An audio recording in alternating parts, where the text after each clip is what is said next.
make a girl a promise.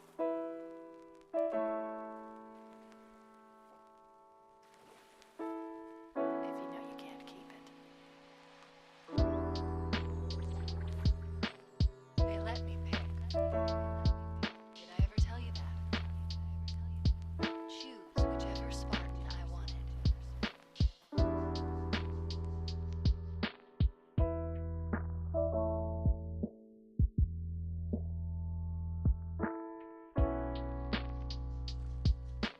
You know me. I did my research, watched as you became the soldier we needed you to be.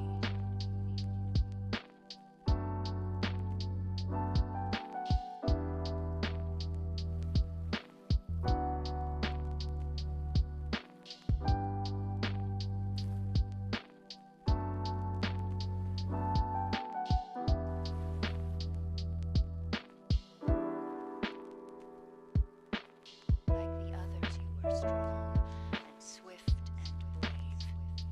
A natural leader.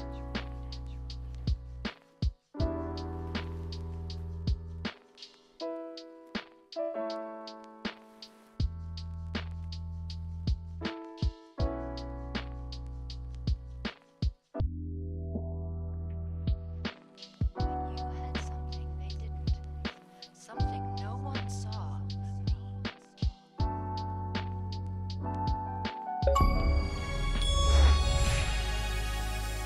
Welcome everybody to another grand episode of the Xbox Series podcast. News is light, so for the foreseeable future, we're going to be watching Gamzly eating broccoli. Good job, Gamzly. And that's not true. We've got things to talk about. There's obviously a little lull in the news after the grand couple of weeks we had following the showcase, but we've got things to talk about, and we're going to have a fun show, and we're going to talk about games, which is our favorite thing. So if you are here live joining us right now, thank you for being here. Hope you're doing well. Headley, hope you're doing well. How have you been for the week? Good, I'm good. As usual, kind of struggling to believe that it's already Thursday. The time just flies and it's terrifying.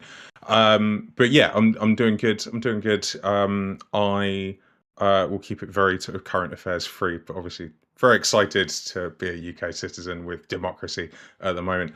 And we'll leave that there. That's fair. That's some housekeeping that I should have gone into. If you're in America and you enjoy the whole Independence Day kind of thing, then happy that. Doesn't really have much of a kind of trickle down over into the UK. We don't really see or feel much of it, but you know, hope you're enjoying it. If you are in the UK and you haven't voted yet, go and do that. It is, or just like piss on the ballot or whatever. Spoiling things is fun. Show. Don't worry about the show. There's a VOD and it'll be timestamped as well. Pause that. Go vote. Come back. Thanks. Yep. Everyone else, crack on. You stay here. Don't go. And hit the like button. Gamzly, what does Canada do today? Nothing. Nothing at all. How have you been? I'm loving life. I'm eating some broccoli. I'm just having chill time, all that good stuff. Playing games. Zero news out there except for, Canada Day. Came and went. When was Is that a real thing? Is that when the controllers came about? Yeah. Those Monday, yeah, right? I Was think. that when they did the controllers? Yeah, exactly. Man, Yeah. they Right. kept that quiet. Gamzly. So Mhm. for those that don't know, It's and I'm terrible. probably not going to pull up Terrible the image right controls. now, but earlier this week, Xbox Canada announced new controllers. Xbox like to do controllers, they always do, but this was Xbox Canada, and it was 4 new controllers inspired by everything great about Canada, was it, that they said? Yeah. And there What are was the like a controllers maple and leaf what's in their there. inspiration? Okay, Maple Leaf, that one, yeah, self-explanatory, we all know that. Talk me through it, Gamzly. I don't. Honestly, I don't even remember them. you caught me off guard. I didn't I expect don't to even talk have about them it. up. I don't even have them up. I wish I had. You know what? Let's go check that out. Hold on. Canada Day controllers. This is live on air, boys and girls, Look little at Gamzly ladies. letting the side down. Here we go. Throwing all Okay. patriotism out the window completely. Yeah, but he can make up for it Yep. entirely by singing a bit of the national anthem. So there's one with a bear on it. I'm not quite fucking sure why. There's one with our city stamped on it and like in the fading in the background there's like a geese or a goose, whatever the hell you call them. and the and the city, my girlfriend just called me terrible because I don't know what I'm talking about, so that's ugly. There's another one with a moose on it and it's blue. That's cute. It's awful. And then there's another one. I don't even know how to describe. What is this, Cleo? What is this? What is this? What is this? It's a fishing village. It's a fishing village. So there you That's go, everybody. Cleo. This is so for context there, just so everybody knows, Gamzly is a top level athlete representing Canada. Has done for a long time. It's Canada through his blood, and he doesn't even know what the country's all about. He doesn't know their animals. He doesn't know what you call a goose, and he's not buying these controllers from Xbox. But Wow, way to call me out. Doesn't know any rough. fishing villages. That's like, what's the opposite of a backhanded compliment? Because this was like a backhanded put down, because there was a compliment buried in there. Yeah, just the athlete part, you jerk. Which Top got level? quickly yeah, I guess. I mean, You're welcome. You're Okay, welcome. Whatever. Thank you, So, Asa. You're the so, best. with that in mind, Those actually, controllers, no, those controllers were awful, like god awful. Don't buy them. Don't support Canada. Just go vote in your country and just have a happy time. You know what I mean? All right, let's get It's the good games, advice. maybe. It's very good advice. yeah. So bear with us. We have got more serious topics than that. Let's talk about though. Gamzly, what have you been playing this Yes. week? Oh God, a ton. Hold on. So, okay, first we're gonna start with something that I'm pretty sure is not on Xbox, which is a big miss. What is this? ZZ. I just put ZZZ on the document. It's it's here. Here it is. Oh, that it's gacha game. yeah, it's that gotcha game. It's in the you could put the trailer up for I the don't want audience it. as well. Yeah, go do it. Do it. No. It's fun. It's fun, Asa. You like fun? It's I like- amazing. Just do it. Xbox flavored fun on the Xbox Series podcast. Listen, just Gloss over this one. So you've been playing this Just gacha do it. game. Have you spent any money on yeah. it? So no, actually. So I'm having a lot of fun. So in Genshin Impact, it's by the same people that made Genshin Impact. Sorry. I really love it because it's not open world. It's very sectioned off, and it's strange. I don't know how to really describe how you traverse in this game because it's weird. It's just sectioned off instances that you play this little mini game on a board to get through, and you're kind of running away from these icons on this game board, and if they catch you, then you go back into the battle world and you attack it. It's like a VR game concept in a game. So when these monster tiles get to you on the board, you fight them, and it's Devil May Cry fighting. So you have that really quick pace action combat with a twist. There's like a tag team twist of it in it. So when you have enough characters, you could have, I think, up to 3 or 4. I'm not sure. You could like Marvel versus Capcom tag team them into combat. It's really awesome. It's basically Genshin Impact Combat 2 because you could do the same thing in a combo. You could like press right Gamzly. bumper and then Fuck's sake. middle of what? The trailer that you put in the document for this game that's not even on Xbox, I put it up for you, and it's the worst. Oh my goodness! I'm sorry, everybody. It's So, the best. What do you mean? These three What's wrong with Zs this? or Z. It was just like a character What's wrong with introduction that was just some jiggly anime boobs for 30 seconds, and then it said, "This is the game. Spend money." Like, I thanks, got Gamzly. you. I got you. Classic I Gamzly. got you, baby. Classic Gamzly. I was waiting for that. Thank God. I knew you All the wouldn't like to time. put this up. Every I knew show. you wouldn't Wait, like- Every wait. single Connection's show he gone. does this. So, oh, is it? I'm not sure. No, it was just a little hitch. Sorry, if you just had a little buffer there, just refresh. I think we're good. I think we're all right. This was Okay, so this was Google So this reacting was to me. Gamzly. Yeah, This Tell me was- about this it. was So, Gamzly, me- quick question. Right, we're not going to Oh. talk ZZZ for ages because this is long and boring, right? Well, not long, but What? you know, it No way. is, if I'm not mistaken, on PlayStation, So PC, good. and mobile, right? Correct. That's correct. And so you're playing it on a small screen, I'm assuming. Steam No, I'm Deck or playing it on mobile, my, or yes, Steam Deck. That Well, is not a small Steam Deck. screen, I'm yeah. playing on my not Rogue Ally. I'm playing on my oh my god, JPD, and the Legion Go. So not that bad. so you bigger recommend than this as a quick pick up and play portable game? Dude, super cool. Like I said, let me finish you. I got you with the little video. I got back at you for always shouting out my videos.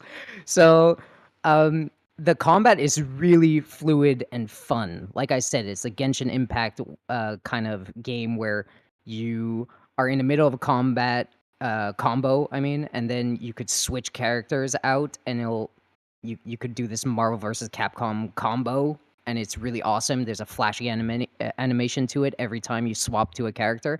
It's very, very, very appealing. I'm hooked, but that's all I'm going to say about it. It's very, very fun, guys. So pick it up if you have a mobile machine. It's a good time. Yeah, we can move Okay. on. Good. I got you with Good. the little video. Do you know So what? that's all I wanted. That's all I wanted. This is not even wrong. true. You didn't watch it yourself. I don't believe you. I did. It's 27 minutes.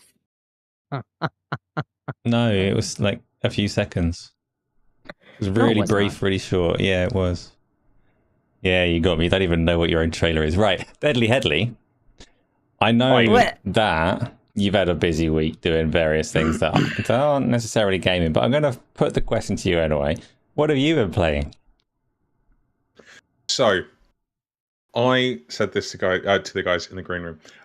This has been one of those weeks where I unfortunately have not found the time to play stuff, and the reason for that is I might have got hooked on a TV show that Asa doesn't even think is any good, and he might be right on that because certainly after about 50% of it was written, I think the connection between Os and Elbow got quite loose, shall we say, for structure, storyline. The show that I'm talking about, ladies and gentlemen, is Lost, which recently I think came to Netflix in the US, and on the UK it's available on Disney Plus.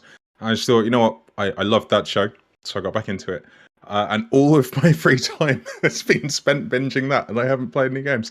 But tonight, I plan on playing, and going into the weekend as well, I plan on playing a lot of Baldur's Gate 3. I am determined to, I don't know if I'll finish it this weekend, but I'm determined to get to the end of Baldur's Gate 3 because I need it off my plate. It's a mountain that I just have to just finish, roll credits on, and maybe start again because I've really loved that game. But we'll see how the backlog's looking. Yeah. How about That's The Last right. of Us? Do you have any updates on The Last of Us for us? No more updates on The Last of Us other than it being No? the best game of all time. Have you watched Sorry, it? Gamzly. Have you watched the show? The TV show, yeah, man, yeah, It's I really also liked that. not on Xbox. It's not on Xbox, right? No, it's also not on Xbox. No. Okay. No. Although neither is, your mobile gacha game that you open the show with. So, we Listen. It's stones amazing. in glass Go houses, play it. man. That's all I'm saying. Go play it. It's lovely. So, have you watched the whole of Lost before, or is this? Before, yes, before. But it's been, I think the last time I watched it was probably about 10 years ago, and I'm still in season 2. And I do maintain that seasons 1, 2, and 3 are quite good. It sort of after season 4 got a bit ropey for me, but I'm quite looking forward to watching it with sort of a different perspective. I think when you watch a show that you haven't watched in a really long time and you go back to it, you tend to not necessarily look at it through exactly the same lens as you would have done the first time you watched it. So I think being able to look back on that series in retrospect, maybe sort of just think about where they could have gone better, or actually something that may have aged better than we thought it would. Because let's be honest, we're all very familiar with other TV shows taking very, very wild directions, such as seeing Master Chief's ass for reasons that we've still won't ever fully understand. Us See- mere mortals that don't make television. I can't imagine watching that again and enjoying it. And I know that there's people out there that love that show and think it's brilliant. And it kind of it set the trend for box sets alongside 24, as like it made box set TV series really popular. But when I was watching it first time around when it was fresh, the impression that I got at the time was that they had this thing in mind. They started to make it. It was more popular than they expected. So they just started writing more with no particular vision or direction for it. And I'm a massive fan of consistency and coherency in a story. And that series did not have it. And for me, and they've said, they've come out and said, right, the show writer has come out and said, like, yeah, we were making up as we went along. We didn't have a vision for this. We were making up as we went along.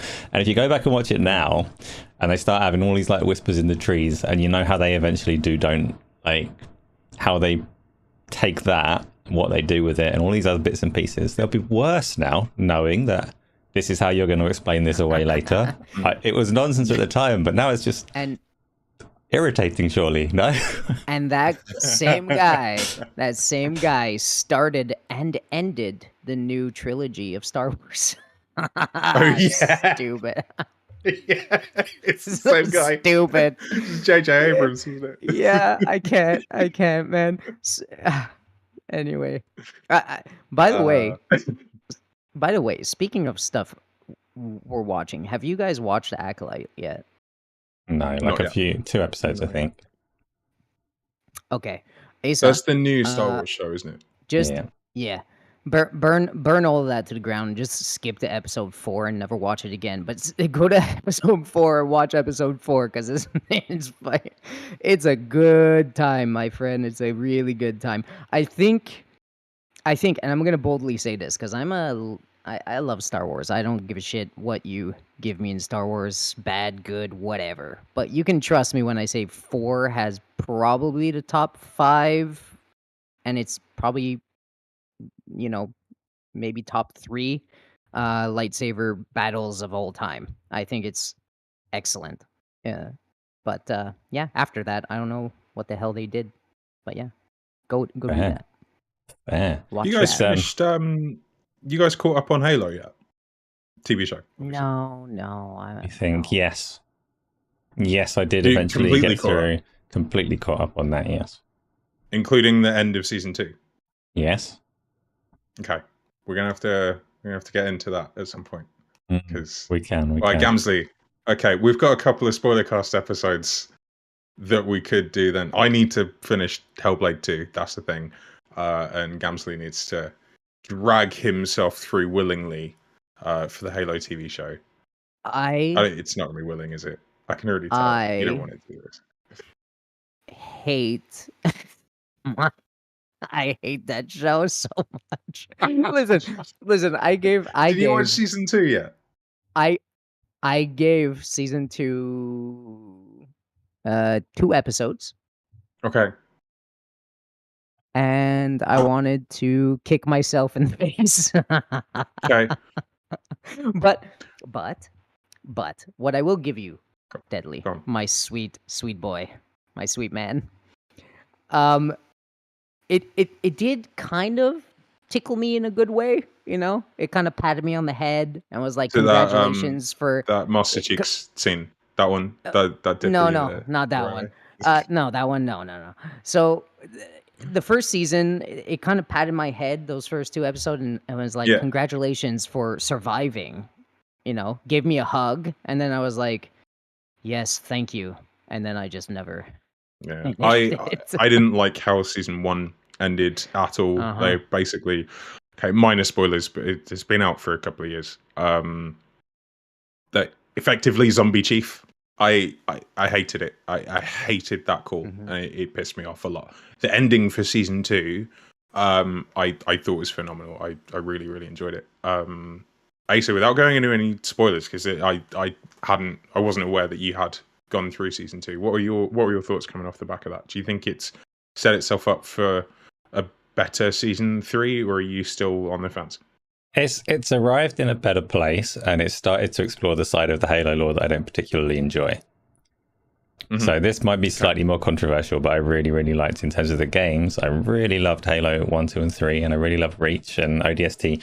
Aside from, like, there's a lot that I don't like about ODST, but story-wise, not an issue with it. I don't like it when they move away from, like, Lucky Guy and Big Galactic Battle to Chosen, Destined, Child of Destiny, like, weird stuff. And the TV series very much pulls emphasis onto that. That aside, is a lot better, a lot more intriguing, a lot better told than the first season was. It has arrived at a place that's like, yeah, I'd quite like to see what happens next. Yeah. I have a very, very big question. Like, very good one, too. Why are your headphones so gigantic, Asa? They're actually, I have shrunk down drastically since last week. Okay. Those are massive. Tiny head. They are massive, and they're not That's particularly amazing, good Asa. either. How did you manage that? I'm so sorry. I'm so sorry for breaking up this, very loving Halo topic. But yeah, just needed to ask that question. That was a good question. Very good Speaking of Halo, there is new content out there, but let's speak about that. What? No, rumored content? What is it on the docket? No, there's new content, and there's rumors of something else backed up by a job listing. But again, like, there's a lot that you can extrapolate from a job listing. Yeah, so what we're going to do then, because Gamzly, you've got lots more games to talk about, but we're going to dot those in through the show. As there aren't that many topics, you can tell, because we're talking about TV shows and all sorts. So let's bring in this might Halo actually make bit it in of on news. time this week. We might not. Let's talk about this Halo bit of news then, specifically the new Big Team Battle Mode, the actual content bit first. Deadly Headley. Yeah. Okay. So Halo has had a new content update this week. If you have been following Halo Infinite's content updates before, they are the phrase content update might feel a little bit generous, because they are essentially just cosmetic drops attached to a bit of a season pass. But they do try and add in some new interesting content to help pad those out and kind of make them as eventful as possible in terms of just, hey, here's a bunch of new stuff being dropped, and try and bundle it into a package that they can sort of deliver on a fairly regular basis to make it feel like it's still got that live service element, even though the kind of reality is it feels like it is being scaled back and wound down in favor of maybe supporting another project, which we will possibly get onto. I think the big headlines, certainly the two big headlines for this content drop, known as Operation Anvil. It's live right now. There is a new big team mode called Big Team Battle Sentry Defense, which, as far as I can gather, you play some BTB, but each team is tasked with defending two monitors. So they're basically large sort of Forerunner, Sentinel, Sentry type bosses that you see in Halo Infinite's campaign, and they're positioned at certain areas in the map, and you've got to either kill them or defend them for, I believe, a set period of time. Like I said, I haven't actually played any games this week, so I feel like a bit of a fraud because I haven't played this mode, but I probably will after the show. So that's exciting. Anyway, I am interested in that mode because I actually I didn't like the sticker pack system of Halo 5's multiplayer, but aside from that, I liked the concept of Warzone in a world that was already kind of being taken by battle royales to do something else with scale, and have that like AI side of it and all the rest of it. And they were onto something good there. So I guess this is it harkens back to that a little bit, right? Hopefully, maybe. We'll play it this weekend. A little bit. It's kind of, so I think generally the Forge AI, the Forge AI addition to Halo Infinite really does open the game up to providing more experiences like that in a match-made environment rather than just a custom game environment. So having those kind of PvP, VE opportunities in a large-scale battle is probably as close as you're going to get to something that feels Warzone-like in Halo's playlists at the moment. But yeah, you're right, Asa. Generally, having those opportunities open up is obviously all thanks to the Forge AI update. Is this mode, is this a 343 mode, or is this a community creation? That is a good question. I don't know if I can find any info on that. I do have a little bit more info on how the mode works. So, players are tasked with defending and repairing 2 large monitor constructs, which are the big sort of Forerunner type Sentinel bosses in the campaign. Each team starts with 2,000 points. Losing points as the sentries take damage. So it would sort of make sense that the first team to run out with points or tickets, kind of similar to Battlefield, I guess, is going to be the team that loses the game. So sounds pretty straightforward, but it's a nice sort of, it sounds like quite a nice kind of twist on what is just your fairly run-of-the-mill PvP experience, just having that extra layer of attack and defend in there as well. So yeah, I'm looking forward to checking that out. There's also a 20-tier cosmetic pass that comes with it as well, including some cosmetics that supposedly are based on Sangheili armor, but I don't think they look like Sangheili armor. I'm definitely still in the camp of, dude, just let us play as elites in Halo Infinite, because it worked really nicely in Reach, and Halo 4, and Halo 3, and Halo 2. Give us that in Infinite. Yeah, even if you just even if you don't allow it in ranked or whatever, if there's hitbox concerns, then let's have it in the silly fun modes. Yeah, agreed. Okay. Yeah. Halo, man, I wish we were in like old school Halo days again, where this thing just took off better, because now more than ever, co-op experiences have been blowing up. There was this article I was reading, I'm not sure, on Game Rant, or I don't know where I pulled it, but apparently co-op games are exploding. So ever since like Helldivers 2 and games like that, they've just been going up the charts. And we see it with the First Descendant. Like, people just want to do this like horde mode, point to point control kind of stuff with friends, because it's a blast. And I just wish that Halo, now thinking back, I was like, man, they should have actually launched with co-op. They should have actually launched with all of this stuff, because they didn't, right? They didn't launch with co-op, did they? No, they did not. No, they didn't. So yeah, it feels like they're always missing the boat on something. This is sad, because Halo is literally the king of that stuff. So hopefully it bounces back, and hopefully, like, at some point new Halo content will drop, because it deserves it, and it could blow up again, because it's so good. It's so good.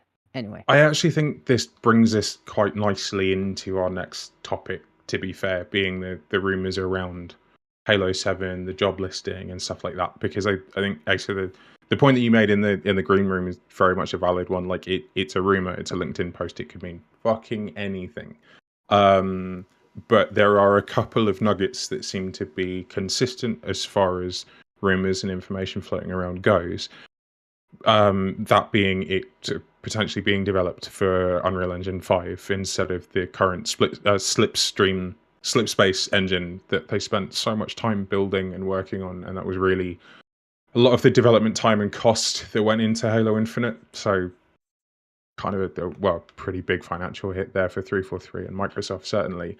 I think really the question for me, in terms of how we would keep the Halo topic moving, is like, do you think what you were saying, Gamzly, do you think 343 needs to reconsider that live service approach? Do you think they need to avoid that and actually go back to your traditional model?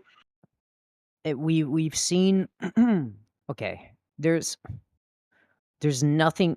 Okay, seeing Destiny and the First Descendant and all that stuff take off with just not the First Descendant, but Destiny take off with like expansions every few months or whatever, big meaty expansions with big story plots, like Mhm. seeing that take off, I don't see why you can't have a Halo drop kind of like that. Live service or not, like it doesn't matter about one's a looter shooter and whatever. Just give me story packs, that I could play with my friends. Give me lengthy story packs, and people will be there for it. Game Pass or not, like people will do that. They'll get the base game and then they'll play through it with their friends, and then every single season you drop a major story pack or some sort of story pack. It could have been something, but they just dropped it. They didn't build for it properly. And it's a Mm. shame because it works. Like the model works. So if they could have just not botched the whole engine thing and they had it under control from the start and all that, I think Infinite could have been a hell of a good idea. A hell of a good idea. Forge in the background, multiplayer kicking off, popping off. Then you get story content like Diablo. Diablo. Just like, constant updates like that. It could have been something special and what they probably envisioned in the first place, but they couldn't get it off the ground properly. Yes, I get it. It's popular-ish in some sort of way right now, but it's Halo, man. It's Halo. It should have been bigger, but yeah, anyway. Yeah. Story packs. Just give me story packs. What do you think, Asa? I think the concept we were sold of Halo Infinite being a 10-year project, we were never sold it as a 10-year multiplayer only project. We were just sold this is a 10-year one, and everything about it screamed that they had plans for the story content that Gamzly is referring to, and it's a massive shame that we didn't get it. It's always sad when you see an idea and it's only half realized, and the creative intent behind it never gets that last opportunity to just like finish what they started, basically. And that's the case with like even the prior should have been trilogy from Halo, right? A lot of people, and I was just saying earlier, I really liked Halo 1, 2, and 3, and I liked really Reach. Wasn't so into what they did in 4 and 5 as well, in terms of the direction that they take the Chief and all the rest of it. But I still really wish that we'd had a proper Halo 6 to finish out that trilogy. Same for Gears of War. We've got an unfinished trilogy. I like to see things reach their intended conclusion. If they have an intended conclusion and they're not written like Lost. If they're written like Lost, I mean, you still need that intended conclusion. It's the same issue. Just give me the story that you want to tell. I want to see the whole story, or I don't want to see the story. It's weird seeing things just left hanging. So for a next Halo game, though, they are in a difficult position because what do? Do you carry on from Infinite, even though it wasn't popular? Do you explore the endless, or is it time for another reboot? And then you've got all of the rumors of the remaster of the CE, and my deepest fear that they're going to align with the TV series. I don't think they will. Oh God, Master Cheeks as a costume. It's just him and his cheeks. Yeah. I think it's, with looking at Halo Infinite specifically here, I'm thinking about what 343's multiplayer approach should be for Halo 7. I think this is kind of where that really awkward relationship between big corporate business and creativity and entertainment clashes, and they butt heads. It's like those two lines of thinking are fundamentally incompatible, yet somehow have to work together to make the thing exist. The live service route that 343 has pursued with Halo Infinite, they may look at it and go, we're going to keep that running because it's cost us too much to get it going. We're going to keep it going. Maybe we bring it to more platforms and we keep it monetized and hope that it recoups that.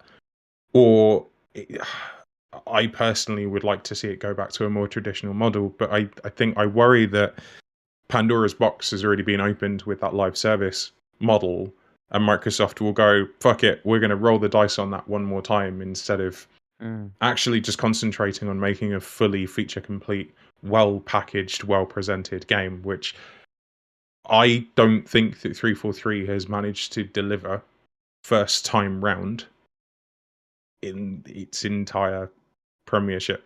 I don't think it's done that.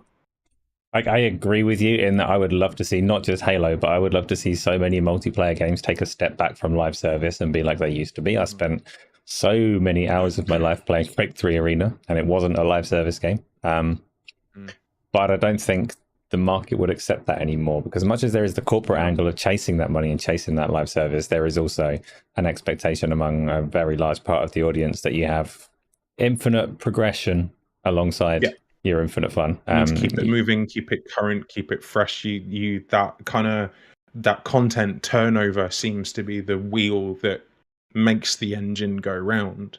And I think if 343 abandon that, they very quickly turn that Halo experience stagnant. But traditional Halo players seem to fundamentally reject live service. There's a really awkward crossover where they have to target more than just traditional Halo players. Like, that's really important. They should be targeting all first-person shooter players and go, this is the Halo game. This is our legacy. Go enjoy it. Go play it. Make sure you pay some attention to this and not just go straight back to your fucking CODs and your Apexes after a month. Something tells me, like, something in the back of my head tells me they should have have like a skeleton crew on this, kind of like the Skyrims and not the Skyrims, the Elder Scrolls Online / like what is it called, Fallout 76. Like, just have that with a different team, keep it like alive, a dedicated online team.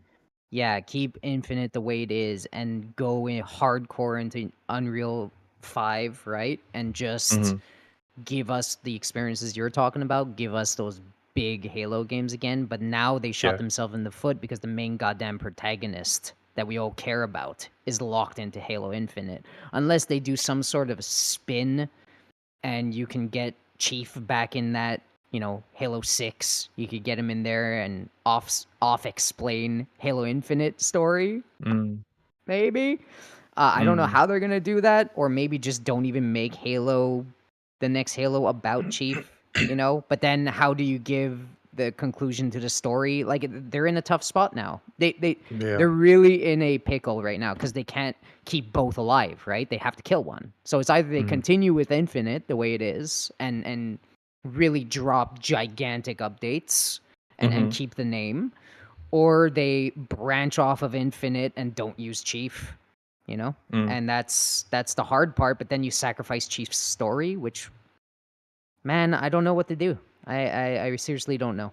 The other thing that they're really awkwardly saddled with at the moment, there's loads of things that they're saddled with because of the like the heritage of the IP, of it being Halo, of the importance of it, and it's a massive title with a massive legacy, but it's always had this coupling between campaign and multiplayer, and there's an expectation that should continue, and it hurt them with Infinite, like visibly, notably hurt them, because they put some degree of separation in there, right? Like the campaign you had to pay money for, or you had to have Game Pass for, and the multiplayer was a free-to-play thing that was really quite decoupled. There wasn't a lot linking them at all, and you can tell that it would be better for the studio to deliver these things separately in manageable chunks, to have a team that is working on the campaign and does not need to align with the multiplayer team and does not need to release the game at the same time and all these kind of things. But that expectation is there and it is strong. So if they, like, at the moment, you look at Halo and you go, well, they need to fix the single player and they need to fix the multiplayer. Can they put one foot forwards and say, we're going to fix this part first and then we're going to fix the other one separately? Or will that just be the same thing as like, oh, you still don't know how to release a complete Halo game, just like you did with Infinite with the co-op missing. Now you're missing a whole half the game. It's outrageous. We're not paying, and all of this kind of feedback. So yeah, that's of why I wonder. Sorry, go on, Gamzly. Go on. Yeah, that's why I'm like, man, they gotta keep Infinite as their play box. They gotta keep Infinite as their play box and really go somewhere else with the main story, right? They have to. Like, what else? Like, you shot yourself in the foot. Now you gotta just continue, right? You gotta get a little walking stick and walk off, right? So I really think they keep that as a play box, kind of Fortnite looking kind of thing, and and go straight for the big spectacle of what Halo used to be with the numbered series again. Bring it back to the numbers, and that's it. Yeah. So you thinking that actually decoupling multiplayer and single player would help the IP? I think so, because right now that's I think so. I think you keep a dedicated multiplayer team on Infinite, and you just update that thing, make sure that whatever new mechanics that your numbered series comes out with, there's some sort of integration. Like if you make a, I don't know, grappling hook, I don't know, a super fast booster pack or whatever in 6, then that has to be implemented in Infinite almost the exact same time. So there's going to have to be a lot of, back and forth with the interior team or exterior team. But yeah, you just got to make sure features that you have in the numbered series transfer over to Infinite. That's all you got to do, right? And that's insanely difficult. But they know they're in the room. They should be talking to each other. They should know the plan. But so we're all agreed they need to Another reboot question. Halo, make it entirely focused on the player character being Quan Ha. Yeah, it's going to go down well. It's going to go down really well. So I mean, you guys already know my thoughts on this, and chat, if you haven't checked it out already, I'd strongly recommend you go and watch it's the latest video that I've made on my channel, because I need to pull my finger out and make more content.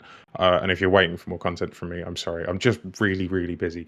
But there is still plenty of content to go and enjoy on my channel. So if you haven't checked that out, please go and do. The latest video on there talks about the rumors of Halo being published on PlayStation, what that might mean for the IP, what it means for Xbox as a brand. I actually take quite a neutral stance on it. There are pros and cons, in my opinion, to both happening. And I'm definitely not someone that would put myself in the camp firmly against the Project Latitude initiative, that being publishing Xbox games on other platforms. I think if they need to make money, go for it. Just be strategic about it. If you go with the quote unquote whole slate, I think you open yourself up to difficulties in terms of being able to manage consumer expectations, and you lose that semblance of reasons to stay on the platform because you can't get X content anywhere else. Do you guys think that Halo Infinite's multiplayer only portion on PlayStation is a good move at this point? Do you think it will move the needle for a Halo audience, or do you think, where are you guys at on that? I don't think it will move the needle that much, to be honest. Sea of Thieves did, but it's I don't know. I don't think Halo Infinite. Sorry, we don't have those numbers, right? We don't even have. Yes, it did sell incredibly well, let's say, but how many people stayed there, right? So moving the needle, I don't know. We still don't know. We still have no idea. Yeah.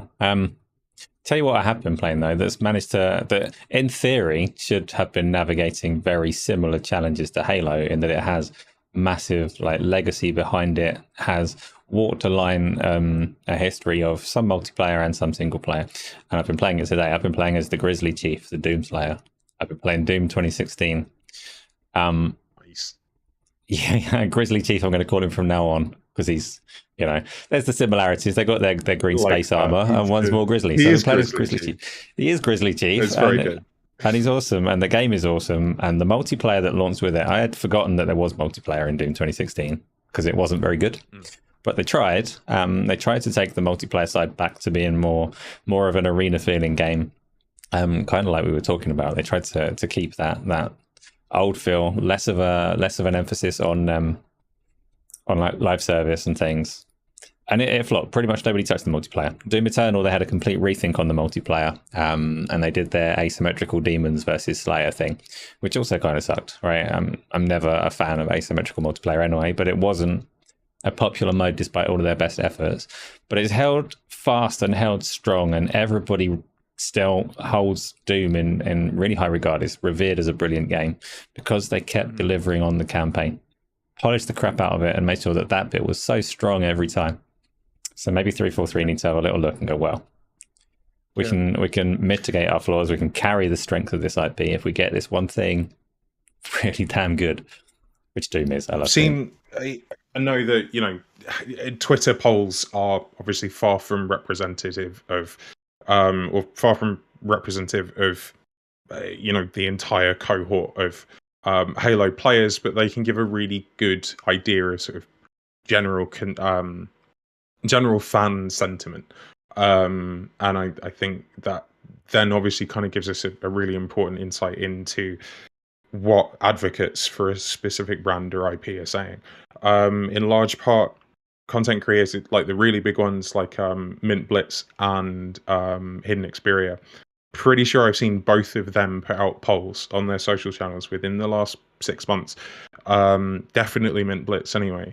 They've asked their audiences what's more important to them, campaign or multiplayer, and campaign vastly outweighs multiplayer on those votes because it's the thing, and I include myself in that as a Halo fan, as someone who cares about the IP. Yeah, I love the multiplayer. I love the way it feels. I love playing multiplayer. I have so much fun on Halo multiplayer. I think it's brilliant. It's one of my favorite multiplayer games to play. But the Halo campaign is the reason why I bat for that IP. It's the thing that I get excited about whenever there's a new Halo campaign. Whenever a new Halo game is announced, the campaign is the part that I care about. The multiplayer is the icing on the cake and the thing that keeps me coming back. Because I can't say I'll play through the campaign over and over again, not to the same frequency that I would multiplayer, but I will go back I'd say probably every 2 to 4 years, largely dependent on how depressed or nostalgic I am at any one given time. I like going back to. Yeah, that's fair. This is one of those things you'll see it on Twitter at some point. It'll be like, do you think that the campaigns were the best part of Halo? Your back probably aches right now and you should be in bed at 9 o'clock. It's going to be one of those things because, it's a passing thing. And I'm the same. I absolutely, Halo started as a campaign. Halo 1 it had multiplayer that some people have these really fond LAN memories of, but it was the campaign that made that game. It was before online was really a thing. Campaign means so much in that game to me as well. But yeah, my back feels all right, but it does just we're a dying breed. Gamzly, you love the campaign? Yeah. I'm all for it. Like I said on the top, I'm all for the campaign. Like, you got to focus on the big spectacle campaign again. You got to make it big and just flashy and bring back the story and bring back the people we want to see finish things. Like, come on, man. It's right there for you, and make sure co-op is there. I know Halo isn't a horde game. I get it. I know that, but it very much plays. It very much lends. The campaigns. Yeah, the campaigns. It very much lends that. It's almost hand in hand with that style, right? You guard a point, you clear a point. That's it, right? It's that's a all you're doing in 3-4-3 Halo. thing. Yeah, it's been that way since Halo 4, and it was a complaint. I remember Ryan McCaffrey pulling Halo 4 up on this in his review back in, you're talking, what, almost 10 years ago? Was it 2017? Halo 4? I don't remember. I can't remember. Anyway, McCaffrey pulled 343 up on that, and rightly so. And they've done it every campaign since. They followed that same structure. You're going to show up to a place for a bit. You're going to defend some stuff until your AI companion opens a door. You're going to go through, and then you're going to do the same fucking thing 5 minutes later.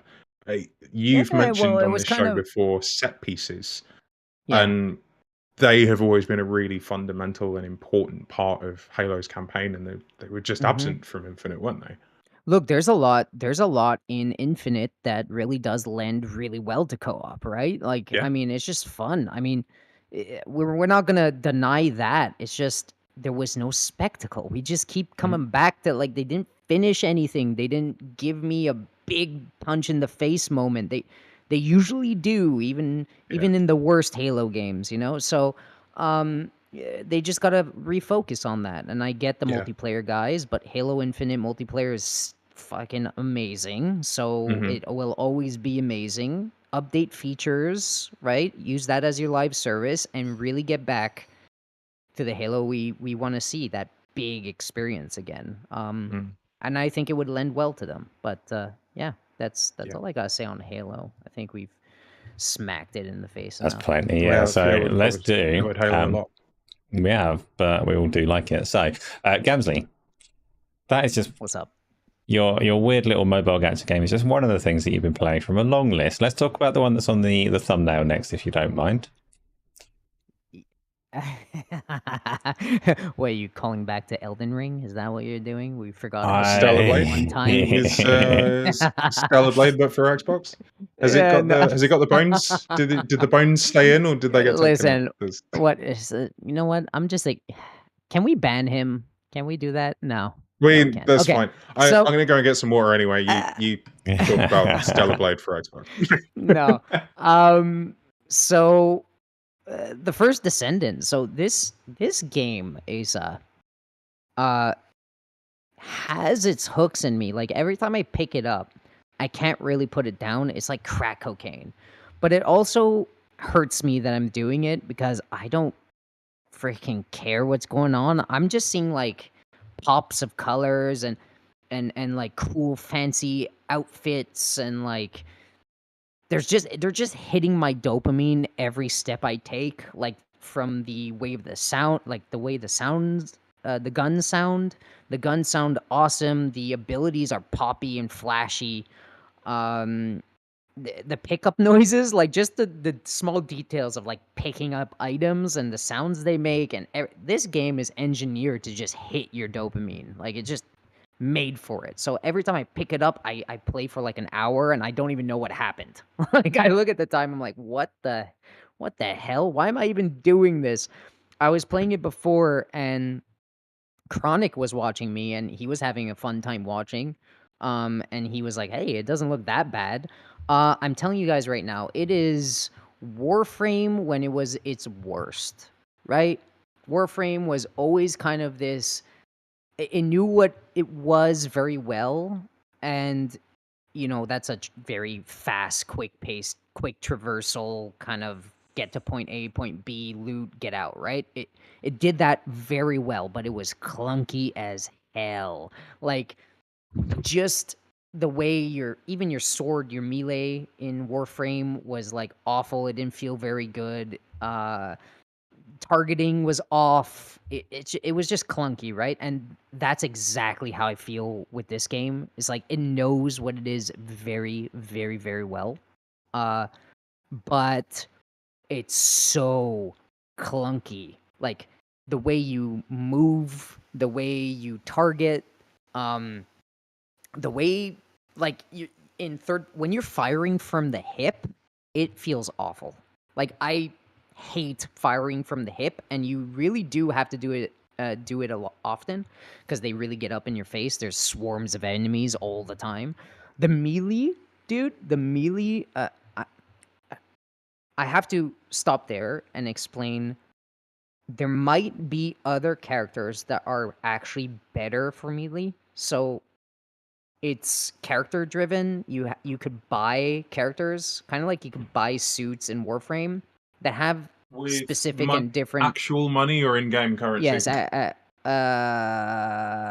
both. pretty sure both. It is so earnable as an currency example. or buyable currency. Yeah, so Yeah. good example though. The character that we've got in the thumbnail, Ida insisted. I said we don't really want this one. Gamzly said, "Oh, we do. Everyone's going to come and look at this character or whatever." It's there because the colors apparently go well with the template of thumbnail, rather than because we want you to come in here and look at boobs. But I had a look at this character to see what's going on with this game because I haven't played it like Gamzly had. The character that's on the thumbnail is called Alt Bunny, for Ultimate Bunny, and it is a character that you can buy for real world money. I don't know the price of it, I don't know how much it costs, or you can grind and earn an in-game currency eventually to unlock them. There are 5 of these alt characters. Yeah. So much like Warframe, in that it's set up so that in theory you can get everything if you're patient and grindy, but really it wants you to be putting money on, like taking efficient shortcuts to get all of these things sooner rather than later. So like I was saying, some of these characters have their own ability set, kind of like League of Legends, right? So maybe one of these characters will feel much better in melee combat, but like my guy, like the weapon, like attack, like, God damn it, I don't know how you say it. The gun bash. I don't know. Headley, help me out here. He just like The hit runs up button. to the guy. Yeah, he just runs up to the guy and smashes him with his gun. It just Nice. feels awkward. Like the animation is just off. Everything's just off about it. And that's how I Mhm. feel about most of the game. But the small details that it knows it wants to be, like the traversal, it's really quick. Mhm. The guns are impactful. Like they really want to have that really tactical feel to your gunplay. But the things around it, like the hitboxes, dude, the hitboxes for the grenades, they have no idea what to do. You could shoot a grenade 50 miles away from the dude, it'll hit the dude. Like the hitboxes are wild out of control Right. at the moment. Like they're wild. Yeah. I'm pretty sure Chronic must have saw it. Like I was running, I slid, I shot a grenade, like I completely missed the guy, but it hit like 5 people. I'm like, how did that how? Right? It was just awful. But the abilities, when it comes to abilities, they're so satisfying. Like my guy has this his arm could turn into like this cannon, and then he shoots this orb, and then it just gravity sucks people to it and then explodes. It's so satisfying. Have you considered that Yeah, there's maybe the hitboxes are perfect and it's every other game that has the wrong radius for a grenade? That actually those things are quite dangerous. listen, you little shit. No, what I mean is, listen to me. I know what you're saying. No, okay. So the grenade will explode on impact. All right. So when you shoot the grenade, it just explodes in the air sometimes where the hitbox is, and it just completely it's wrong. Like it's just completely wrong. I shoot it, and then it does a animation that it hits something and it explodes, and I'm just like, that did not at all hit anything in its path. So it's quite obvious the hitboxes are awful. Um, yeah, I don't know. I'm having fun though. It's very Destiny like in its quest structure. It's very HUD-y. So you have a main base, you teleport to a planet or a zone, and within those zones there's different like quest markers. You'll go to the thing, activate whatever the quest marker is. Could be a person, it could be these little um, bots that you know select, and it activates a mission or whatever. They tell you what to do, and it'll show you all the rewards before you activate the mission, and then you just grind and grind and grind. Go point A to point B, clear out, go again to the next place, clear out, and then a boss will drop, and then you clear it out. Very Destiny like, um, without the Destiny storytelling and gun precision. But Does it that's where have? that's where Does it it attempt a falls. campaign? Does it have like a mainline story that you're following, or is it literally It does just have a story. Yeah, just it does have a story, but again, it's just everything around it, right? Everything around it, it has a cool premise, but when you get into the details, it's just lackluster, right? Like it's not Destiny, it's Destiny 1 story-wise, right? And you're like, it's Mm. not very complete, right?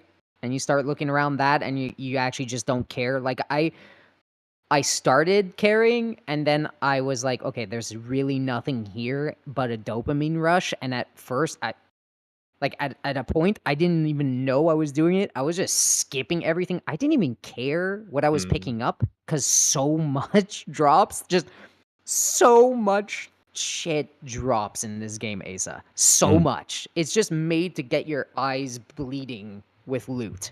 Kind of like Diablo. Mm. Um, just like Diablo, it just blasts you with a bunch of random useless stuff that you break down and upgrade your stuff with, and it's made to do that. Yeah. So what I guess what I'm where I land with this game is, if you if you have time to spend and you like FPSs and you like the satisfaction of like blowing stuff up really quickly, and I don't know, I guess playing with your friends and holding a point and doing that horde stuff, co-op stuff, I guess this is for you. But I just don't know why you would play this instead of Warframe or Destiny. And that's my problem. It's like if you completed those two games, sure, hop on this thing, but it's definitely not those two games. Like in the details of those games is not those games. It just looks like it. It's just made to grab you and hit your dopamine for like, I don't know, 2 months, and then you don't even know why. It's like, why did I just why did I just waste 4 months of my life? I'm getting like a real sort of style over substance sentiment. Would you say that's fair? 100%. Yeah, your characters look extremely awesome. Like I'm telling you, the characters look extremely awesome. Your guns look cool. There's awesome effects to your guns. Like everything's poppy about it. Everything's really pretty and flashy. But when it gets down to it, you're just like, why am I doing this? And then you just move on to the next game. Kind of like how I felt with Helldivers too. I'm like, why am I? You're going to say The Last of Us. Why am I doing this game? Why am I doing this game? It doesn't. No, The Last of Us has like, you know why you're doing The Last of Us. You know, you hook it. It gives you a great, through line, and you're like, okay, I had I read a book, cool, and I walked away with something. But this is definitely none of that at all. Yeah. Remember Exoprimal? Yep. Looking at the gameplay reminds me of Exoprimal. Yes. Well, that's yes, different. Like Exoprimal is definitely not a Destiny or Warframe clone. No. But structurally, quest-wise, kind of, yeah, maybe. Just swarms and swarms of nonsense and upgrades to do just to hit your senses, you know? Yeah, I'd completely forgotten that Exoprimal exists. We played it a few times with some of the arcade community, and it was a weird game. Live service that got maybe one content update, and I assume Capcom walked away, but maybe there's a thriving Exoprimal community that I've forgotten about. There's a lot of multiplayer games that people can jump into if they want to. Last note on that, Asa. Guys, maybe I seem kind of rough on it, but just know, like, it addicts me. Like, I go in that game and I just want to play it. It's just something in me just says, or is used to being like, why am I doing this? Like, I've played WoW, I've played every MMO under the sun, I've played most of these horde shooters. At one point, your brain just says, why? And I can't answer it, and I move along. And that's what's happening immediately for me. But if you're into these games and you don't really care and you don't ask why, okay, you're going to have a blast with it, with your friends. You're going to go have a good time. It's just, I'm not sure this is a great game. I'm not sure if it's a great game. It definitely hooks you, though. Fair enough. Saying that, like, you managed to get yourself addicted to Brotato, so at some point you have to take a step back and go, wait, this may be a personality flaw. Exactly. Listen, you little shit. I admit it, that it is addicting and it is fun, but that's it. Good. Let's talk about actually zombie games. So Capcom had a little event this week, and the kind of headline reveal was Dead Rising. There's also been some talk around Resident Evil 9 as well. Dead Rising Deluxe Remaster. Remastered graphics, new textures, new AI, new features, various other bits and pieces.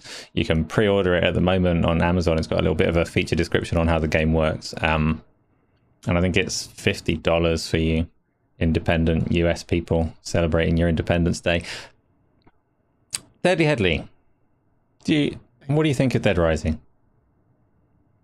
I like it. I don't have like a strong relationship with the IP and its history. I remember, was Dead Rising 3 a launch title on the Xbox One? 4. I think that was Dead Rising 4 was the launch title. I could have my numbers mixed up. Okay, whichever one launched on the Xbox One, I enjoyed that a lot. So that was a game that I believe I picked up with my console, if not soon after, and I remember really liking that.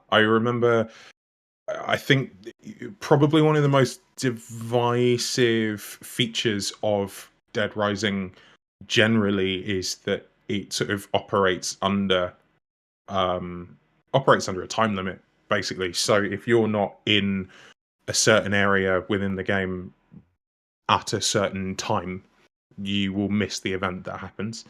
I quite like that. I think it's quite an interesting way of telling a story and opens up. I think it sort of, the story branched a little bit, didn't it? Like there was a somewhat of a choice and consequence system to it based on where you were at any particular time. Was that right? Mm-hmm. With Dead Rising 1.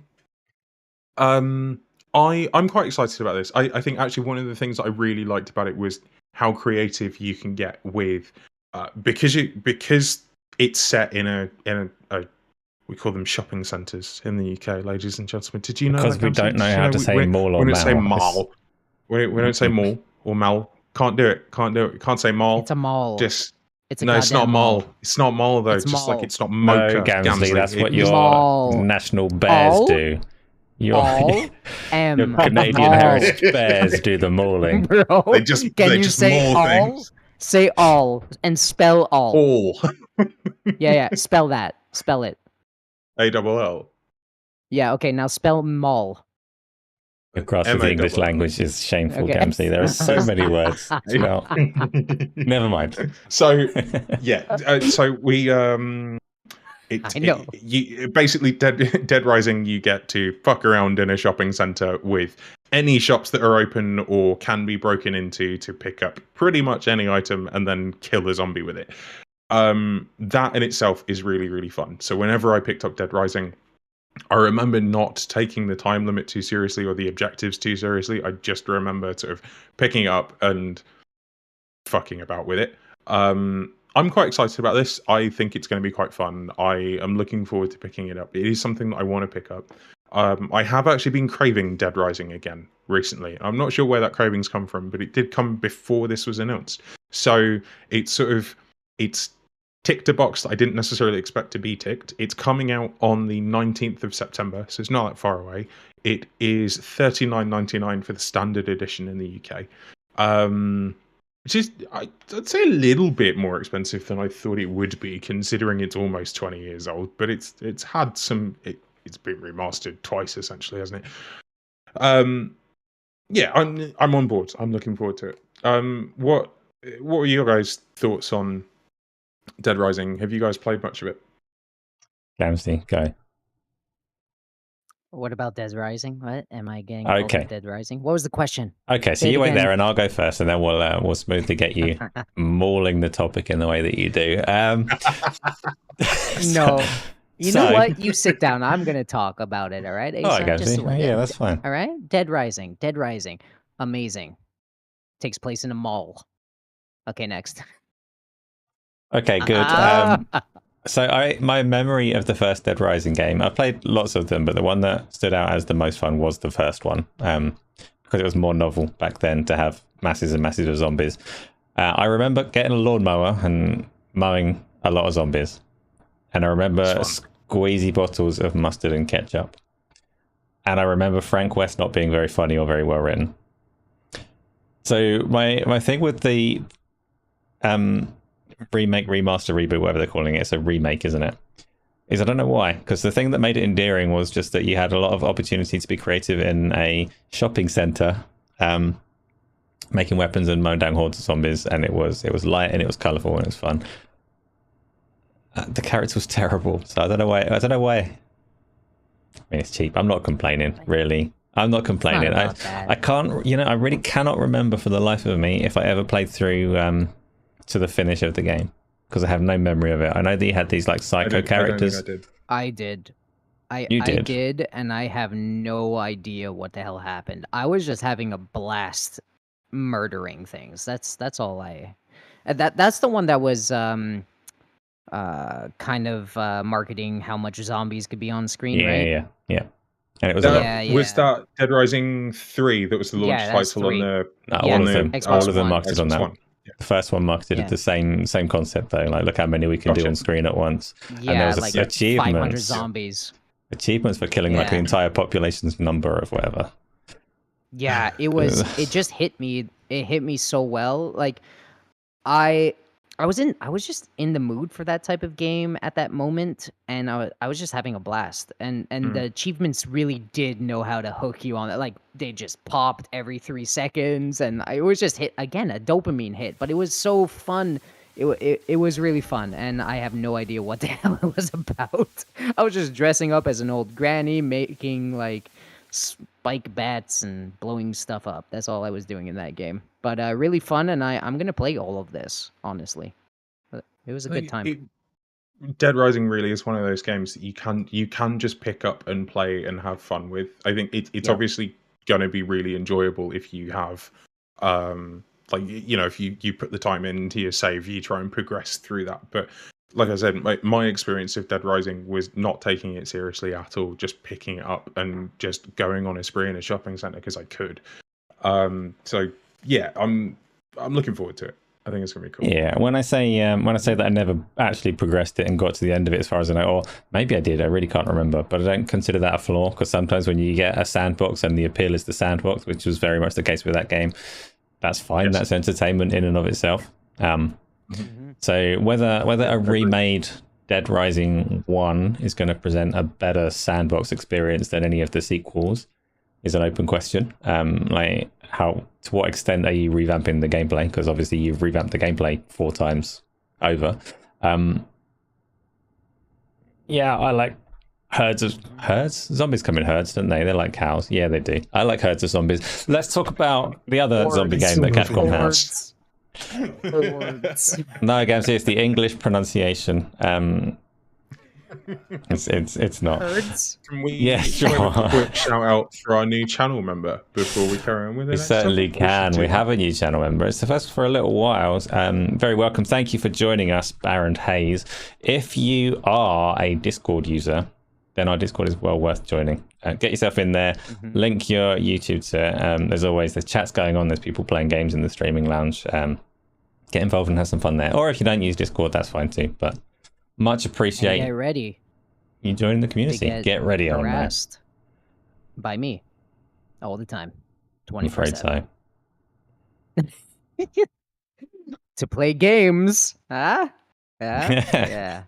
Anyways, next topic.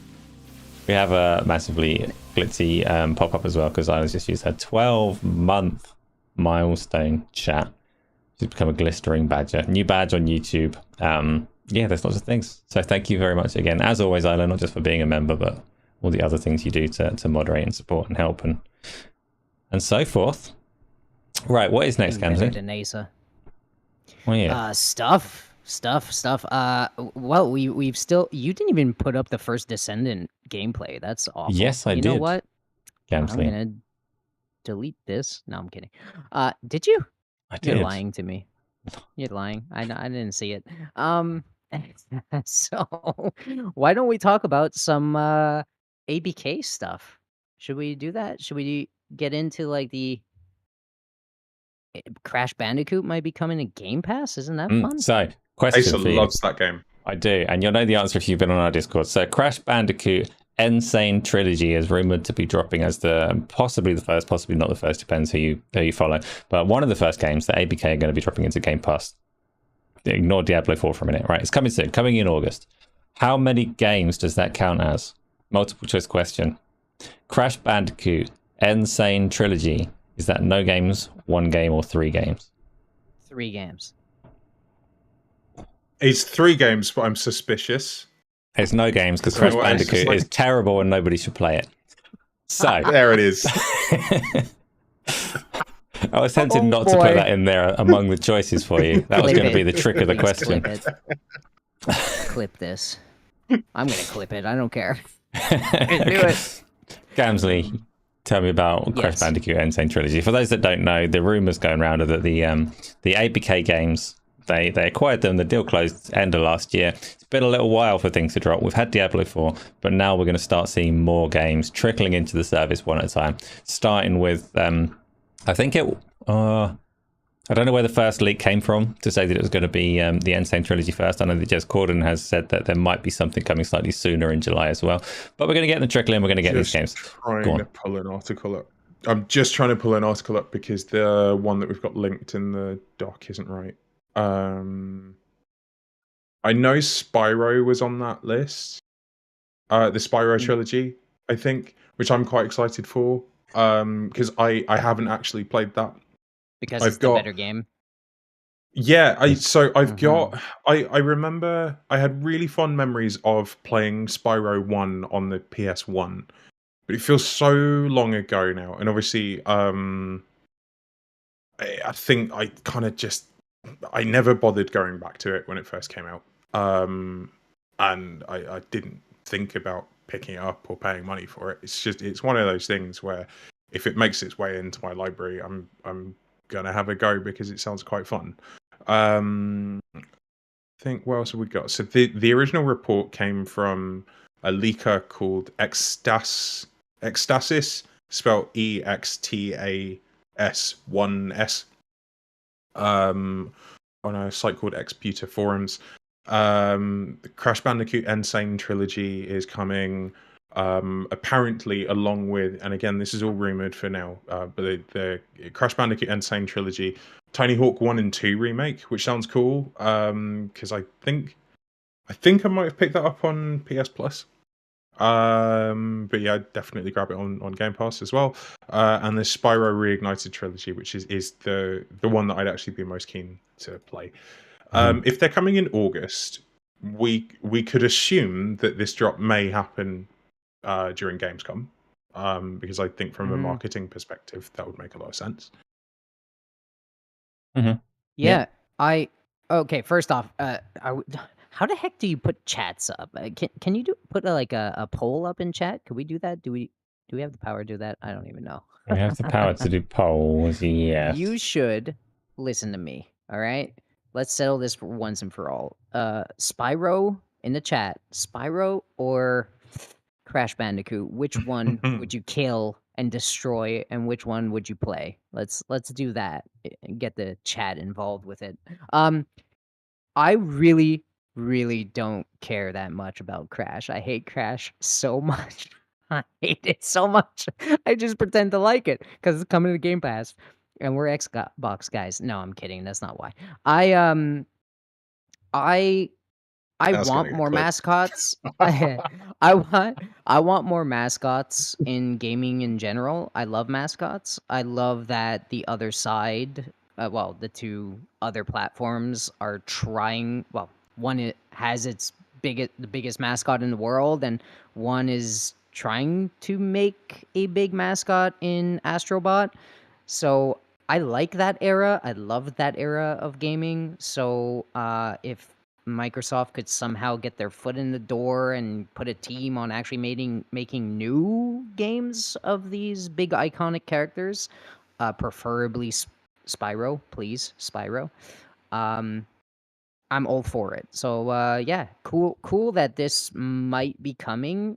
It being the first drop, I feel like is gonna come in with a thud. It's just gonna drop and nobody's gonna care. But then again, I could be wrong because about 2 weeks ago, we talked about Insane Trilogy selling 20 million copies, guys. So apparently there's a market for these games. Yeah, it took 7 years to get there, but that's not the point. The point is there's 20 million fans out there with this thing in their library. So people care about it, but how many people are going to play it on Game Pass? I'm not quite sure. Yeah. Fun. We already speculated that it might be something of Game Pass might be shown at Gamescom, and this makes sense. This makes a lot of sense. Drop all that good stuff. Drop Spyro, drop Crash.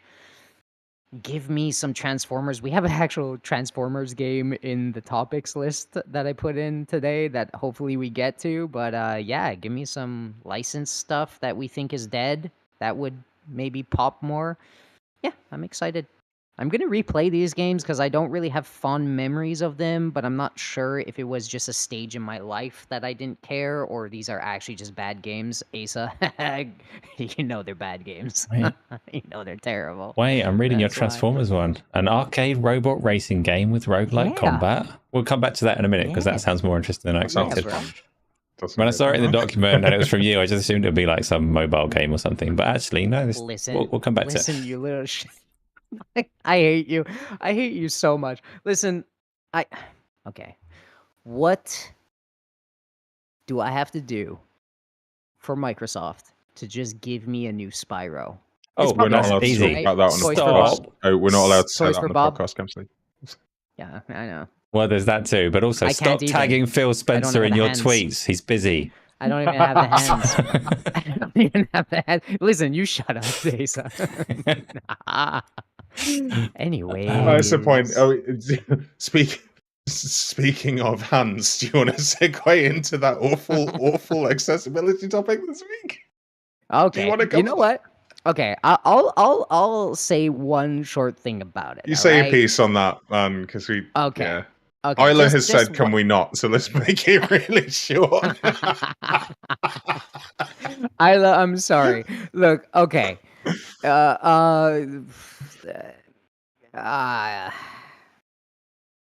You know Next what? topic. No, Next we're not topic. going to do That's it. great. Next topic. That's great. Good Screw work. it. Yeah. We're not All going right, in there. Cool. Not going in Cool, there. cool. Control your kids, all right? Give them a hug and drop the controller when you're dying in Elden Ring. It's all good. Next topic. What are we going to dive Right. into? You choose one, Asa. I want to do this Transformers one. Can I Go on, interject Beverly. with a thing that I've just remembered? This is totally off topic because I haven't actually played it yet, but I bought Assassin's Creed Mirage last week. It was on sale for £22, and I may fire that up tonight. I'm not sure. It's either going to be Baldur's Gate, but I might fire up Mirage. Yeah, I just it's very off topic, but I remembered it and wrote it down. So I've said it out loud. It's on the record. Transformers, go. Yeah, Gamzly, tell me about this Transformers game. Did you put a trailer in the document? I'm going to find it. I did. Look at that. Look at that. So quick. So quick. Tell us about this, because this is my first time seeing anything of this game. Yeah, it's exactly what you said it is. It's this weird racing roguelike game that you just blow up robots as Transformers. It's amazing. Look at this. Hold on. Is it up? Okay, yeah. Look at this. I'm just watching it on screen as it goes right now. It definitely looks like a mobile game, Asa. It Definitely does. looks kind of terrible, but it looks fun. I just want Transformers, man. I looked at the Crash Bandicoot news and I was like, man, anything but Bandicoot, please. And then I thought, oh my god, Transformers, that would be nice, because they had the license at one point to put those awesome Transformers games in Game Pass one day, maybe. And this article popped up randomly in my feed, and I was like, wow, that's strange. And I clicked on it, and it looks fun, man. I'm super. It's like a. Oh my god, it looks like a. What is it called? Oh my god. Super Smash Ooh. Brothers, but There's no way robots that and- wasn't initially designed for a phone. There's no way. Yeah. Yeah, but it looks fun, no? You don't think it does looks look fun? What do you think it about looks that, alright. Asa? It looks alright. I am immediately, and this isn't a fair response, I'm immediately disappointed because I read the description of it and I thought it was going to be something like Twisted Metal or Full Auto. There's an old Yeah. Sega racing game called Full Auto where you had like cannons on your car, but you were racing. Essentially, it was a race. It was awesome. And I was thinking this, like racing as Transformers with their weapons and stuff. That's the kind of multiplayer thing I can get behind. I'm not a big Transformers fanboy. I've got no particular like love for it as an IP or anything like that. I know a lot of people do. It's their childhood or whatever. I set fire to some Transformers when I was a kid. Like we all set fire to some Transformers and play with them, but I don't really care about it as an IP overly. Still, I Did you guys thought play Spy this might be Hunter? cool. Spy? No, I Did you play didn't. Spy Hunter? I think it was on the PS2. That was fun. That's fun. It's kind of like Full Auto, but with like a little bit more of a James Bond vibe. But it wasn't This- licensed by James I'm Bond. impressed at Headley because no one's heard of Full Auto, but you have heard of Full Auto. Yeah, I had that on the 360. Yeah, really liked it. It was really cool. Yeah. Big thunk Yeah, cannons out on of- your car, blow up I some know. buildings. I know. I seem to not play a lot of games, but I used to. I used to play a Yeah. lot more than I do now. Yeah, It's didn't we sad. all? We're getting old. It is sad. It is Life responsibilities, man. sad. Yeah. But hey, still cool It's though. It's just still not call it cool. a disability because it Yeah. feels wrong. I just- okay. Can I just say we understand what situational disability is? Everybody in the community, you should understand what that phrase means. It's an actual thing. We all know what that meant.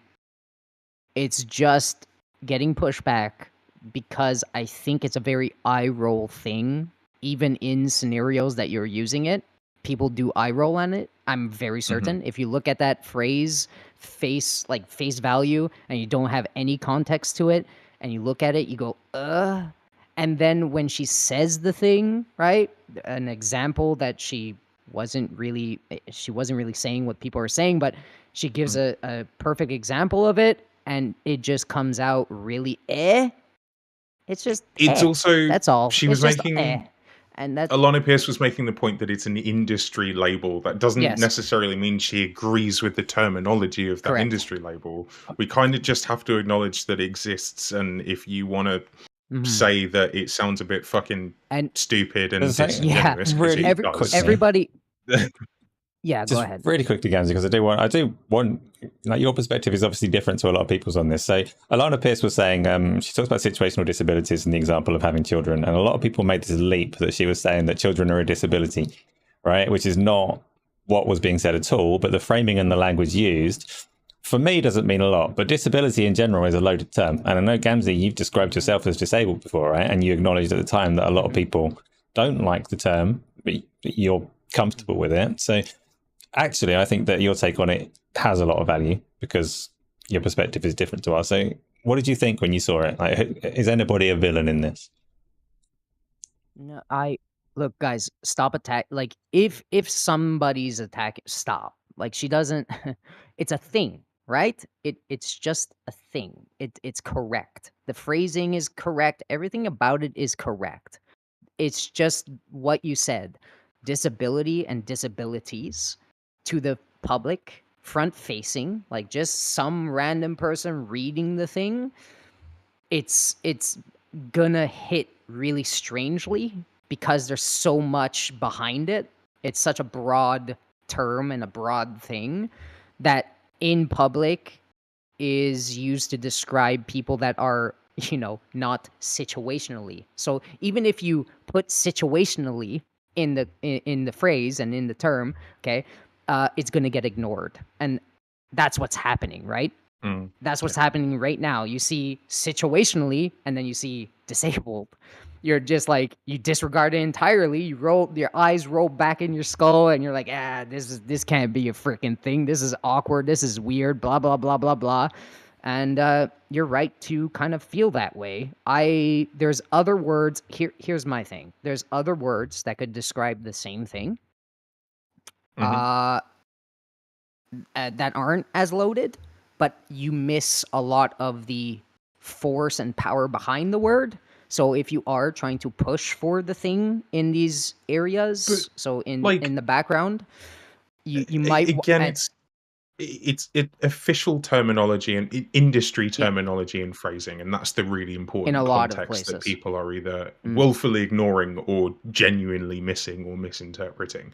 But situationally hampered or situationally disadvantaged, that term loaded phrase, or it kind of, I think that's really powerful and really pertinent to this discussion, because disability is inherently a loaded term because it makes you think about people who are in a circumstance that's permanently profoundly disabled. different to yours. Yes. Yeah. Yeah, that's the problem. That's the only problem with the term, right? That's it. But it is the correct word to describe a broad amount of things that can go wrong, right? Impairment or whatever. There's maybe a barrier of how far you could push it, and having that word being so strong also helps push the thing. If this all makes sense to you guys. So in boardrooms, if you say, situational disability, it'll be taken a little bit, or not a little bit, much more seriously. or when you're trying to push something, using that phrase might help a lot more, or describe a lot more with just one singular word without deep diving into other words. But yeah, it's just to the public facing. It just don't put it in your, just don't say the thing in your video, just don't do that. Use the other words. There's other words to be used, because when you see it, like I said, guys, when somebody like that, Alana Pierce is incredibly intelligent. She's just incredibly intelligent. She's a great human being. And when you hear that and your eyes roll in the back of your head coming from a woman like that or a person like that, and it still gives you that reaction, maybe there's a little bit of a flaw in how you're using it. And she should acknowledge that, I think, instead of always pushing back. Because my problem is, on an activism level, on an activist level, you want to use language that really does appeal to most people and not give them the ick. I like just straightforward, right? You're not supposed to do that. And for a person that really does help a lot of the things she's fighting for and understands the nuances and when to push back and when not, she's really pushing back on this, and it just doesn't make much sense, because she put in a post the other day defending herself because it's not her term, blah blah blah. She's just wiping out all the concerns, all the people that are complaining or are disabled or whatever that have a problem with it. She's just pushing those aside, and that's exactly what she says you shouldn't do to the minorities that she is an activist for. And it's just like, well, you're doing it the other side, dude. So maybe you should just stop defending it and maybe not use the term, or not use the term in public light, or maybe push to kind of just be like, yeah, maybe, use another word. And that's just it. Because if the public is thinking this way, boardrooms and people that you're trying to push the message, if those words are coming out of people's mouths and they shrivel and they're like, well, this is eye rolly, then you get nowhere. So go with words that have the least pushback. That's where I stand with it. But I know, does that make sense? Yeah, absolutely. And there's a lot of the pushback and the hate and vitriol has been directed at her personally, whereas her personal position in it is she is literally working to push for accessibility in video games. That is her job at Sony Santa Monica. So the pushback and the messaging and the arguments are unfortunate. But yeah, the pushback needs to bypass Alana because it's not her term and be pushed to whatever pressure points actually should be receptive to that kind of pushback, and there should be some. Yeah, that's probably more than enough on that though. So yeah, I think so. Sorry about that. I just had to maybe speak. No, it's again. I'm not. Like Asa said, like you have a very different experience to either of us, and you have a fairly unique experience in this podcasting space and this gaming space. Like your voice matters, man, because it is reflective of the topic that is being discussed. Like it's a bit like when we were talking about DEI and some of the racial fueled hatred level towards either Assassin's Creed Red or Zao. Like it's you. If you've just got a bunch of white dudes telling black guys how they should be feeling, you're not really having a nuanced discussion. It's your voice here is really important, man. So yeah, I'm glad that we're able to cover it. There's one more last word I'll say on it. Usually to push a message, you kind of like a direct message. You don't. If I were in those boardrooms, disabled or disability wouldn't even be there, because those target, like, even for accessibility. So if you're going for the accessibility thing, right, you're trying to appeal to as much possible so you could get the work environment where it needs to be and whatever.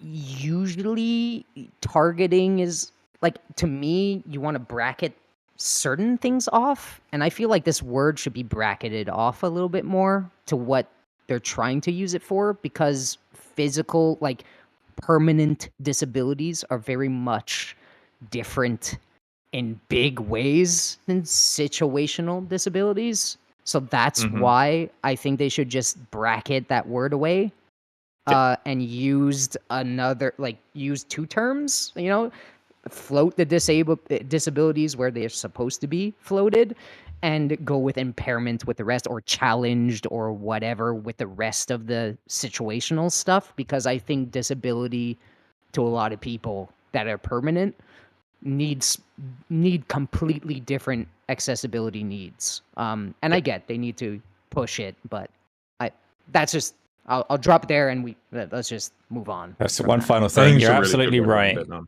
You're absolutely right, Deadly Headley, that Shadows is a shit name. I heard you call it Assassin's Creed Red.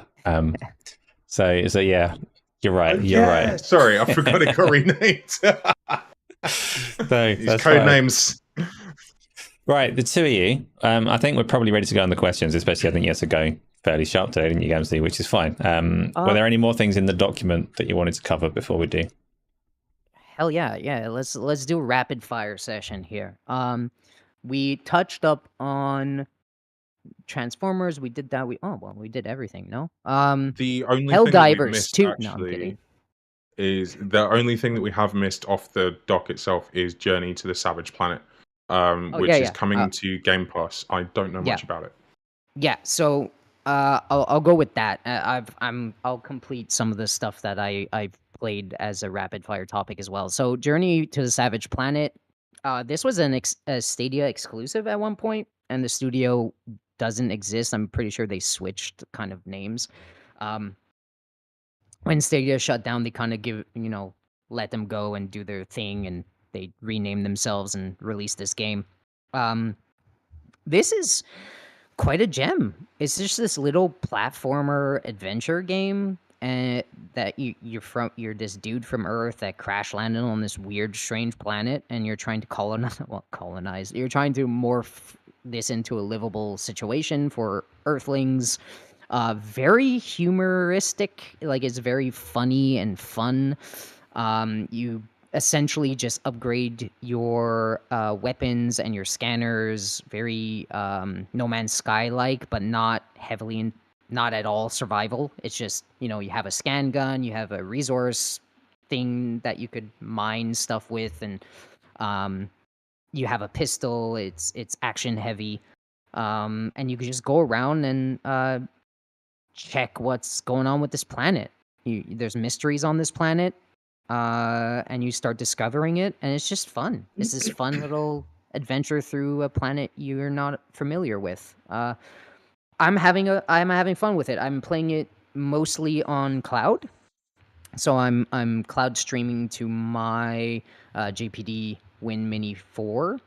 So it's been a very fun little experience. It's a short game too. It's not a very long game, bite-sized, and the team really did cook here. It's a lovely little game. I would actually recommend this game if you like platformers and you like adventures. Go do this little game. It's not at all a survival game, by the way. Not at all. Why is it relevant today? Has it just dropped into Game Pass? Yes. Yeah. Is it actually in Game Pass now? Yeah. Yeah, I played Nice. it in Game Pass with streaming. Mm-hmm. Yeah. Awesome. Yeah. It looks cool. It's got a similar art style to High on Life.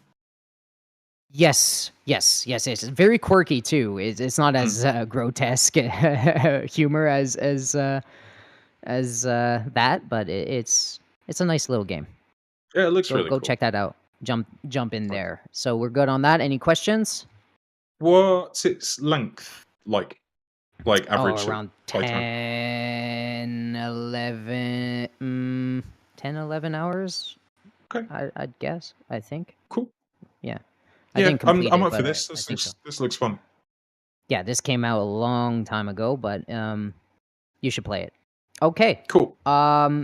Then I wanted to jump to I've been playing Steam World Dig 2. That's a fun game. Guys, speaking of like dopamine hits, like this game it gets it, man. It's fun, it's quirky. I played the first one a long time ago, and the big difference between the first and the second is that first off, your different protagonists. The main protagonist in the first one is the guy that you're looking for in the second game. So that's the whole main plot of the second game. You're just trying to look for the main protagonist from the first game. He got lost in the mines. So all you do in these games, you enter the mine. You have this little home, and you enter the mines at any point, and it's a very clever. Oh my god, how do you even describe this game? There's an objective that you have to get to in the mine somewhere, and you very cleverly have to dig your way past certain creatures and traps and all that as you dig through, or else you get blown up and restart all over again. Very addicting. While you're digging to your objective in the mines, you get materials to upgrade your mining pick, and you get cool little gadgets that it plays kind of like a Metroidvania, where you could get certain gadgets that make certain things accessible. Sorry? Oh no, well, not that much, Asa. All right. It'll just make things in the mine more accessible and easier to get to if you have certain tools and upgrades. So not totally Metroidvania. Yeah, the first one, the difference is that in the first one, all the levels and the mine itself is it's procedurally generated, so it's very random. So as you're going through the mine, if you die and you go back up, it's different. It's a different layout as you're mining back down to your objective. In the second one, it's handcrafted.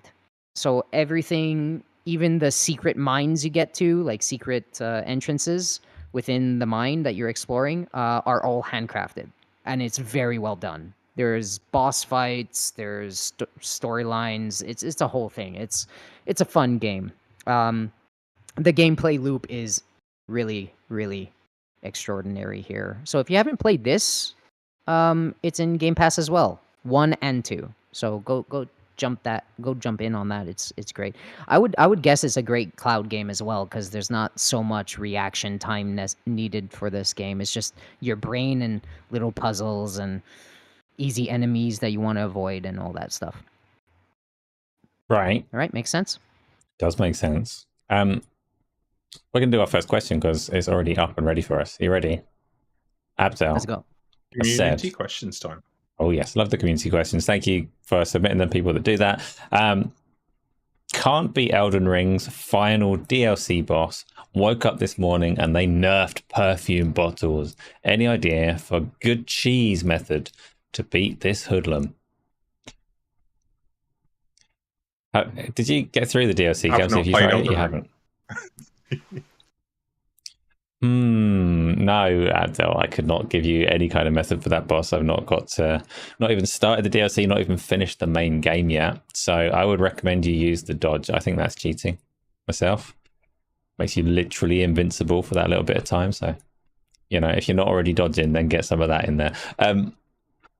What are you saying, Gamzly? Just get good, bro. What I mean? Just get good. Use all your 5 fingers. Wait, you have 10, right? You have 10 fingers? Is that how it happens? Okay. Use your 10 fingers and beat the goddamn game. All right? You're welcome. Yeah, I don't know if you got any opportunity to leave that boss alone and go and get more powerful. I know the DLC is a little bit different in how it handles that, so maybe you've already got all of your fragments. Find more of your fragments and use a ton of items. They're all weak to something. So just use your little brain. Failing that, can you, and this is a question rather than a solution, is it like base Elden Ring? Can you just summon that guy that let me solo her? Is that one still kicking around? Can you just get someone to do the boss for you? Because that's as cheesy as it gets, right? Yep. So summon me. I'll fuck it up. Don't do it. So you can't do it. Abdo, what I want you to do is go away, practice, and become the new let me solo her. Okay. Elden Lord is correct. Elden Lord. What? Don't worry about it. Good. Become the Elden Lord. Anyways, just forget it. Okay. So Next the question. Demon Hunter. What is the game or game series that a huge number of people love, but you hate? Yeah, I'm Mario. You have it has to be Brotato, eh? Don't say Brotato ASO. I'm not going to say potato. I have Plus, completely is neutral, really a nothing series. feelings about Brotato because nothing happens in the game. You say Brotato, my emotional response is just like a flat line. So rude. There's no Such hate a rude there. man. Such a rude man. This is a hard question for me. It's not What as is a easy as Mario. game- What is the game or game series that a huge number of people love but you hate? Man, this is going to be controversial. Splinter Cell. I mean, Last of Us. No, I I hate Uncharted. I fucking can't stand that game. I can't stand it. I like Last of Us Part 1 and 2. I just can't do the Uncharted's. I can't do the force climbing fucking every 3 seconds, slide on the ledge, shoot 5 people and then 5 more ledges and then climb up another cliff. I can't do that stuff anymore. It bothers me. But yeah, there you go. Uncharted. The entire thing. You're welcome. Xbox Mine better. is Final Fantasy. Boo. Never really got bored with it. Boo. Ban I this thought man. I thought I'd cop some Ban shit for him. that. Yeah, it's Final Okay, Fantasy. I don't know what to do with that. I can't just believe never you really got said this bored to with it. hurt me. Go on then. He's right. No, he's not. Just Final Fantasy VII Rebirth sucks. Fucking garbage. I love it so much. Anyway, let's do the next question. But people that are here in chat watching, if you want to answer that one as well, by all means, because that's quite an interesting question. Interesting way to frame a game that you hate that everybody else loves. Do you know what I mean? Next one. I'm just going to pause. It's coming. Okay. From Tony. Oh no. Riddle time. George, Helen, and Steve are drinking coffee. But, it's gone. It just minimized while I was reading it. But Karen and Dave are drinking Pepsi. Following this pattern, is Elizabeth drinking coffee or soda? That's not Coke. how things work, Tony. It's Coke. Is it? Why is that? It's just Coke. Tony likes Coke. I don't know. Everything's Coke. No? Am I wrong? Elizabeth wasn't invited. Final answer. Yeah. I mean, It has Trick to be question. Coke. Has to be Coke. I'm going with Deadly Headley. Like, this is a weird question. There is no pattern recognition there. Grouping people in threes like that. Tony's chaotic. Why are we doing this? Name-wise, nothing there. Nope. Elizabeth does not exist in this riddle, Tony. You made them up. So, It's both, Yumi, in case you're wondering. yeah, it could well be. Could well be. Tony, like if Tony was anything, it's chaos. So I'm not quite sure what's happening. I think Anyways. whatever the answer is, I'm going to be massively disappointed by the riddle. So, Tony, you give us the answer when you can. I'm not sure Tony's even here to give the answer. He left this question for Discord, so we might need to, No, he's totally catch here. up on that He's one later. Totally here. He's in the chat. You could add him. He's right there. He Tony, might be- say it's Coke right now. Vindicate me. That's not He how might that be word driving works. right now. That's not Let's how do the that next word works. question. Next question. And if anybody else thinks they've seen a pattern or know the answer to that riddle, then stick that in there as well. But it's our Hell new is a member. popo? Where's a popo? Oh, It's good. police. Fucking weird. Okay, let's go. Why you hate This is fun? from our brand new member, endearing himself immediately. Asa, why do you hate fun? Says Baron Hayes. Thinking on that. Gamzly, why do I hate fun? Because you hate potato. There's a robot. You got that all wrong. Thank you, Deadly Headley. That's the answer I'm looking for. Yeah, quite the robot. So, although robots don't feel hate, so no, we're not there. So you're a potato. These riddles are coming through thick and fast and confusing, and I don't know the answer. I think I enjoy fun. That's what she said. I just don't know how to find it. Next question, please.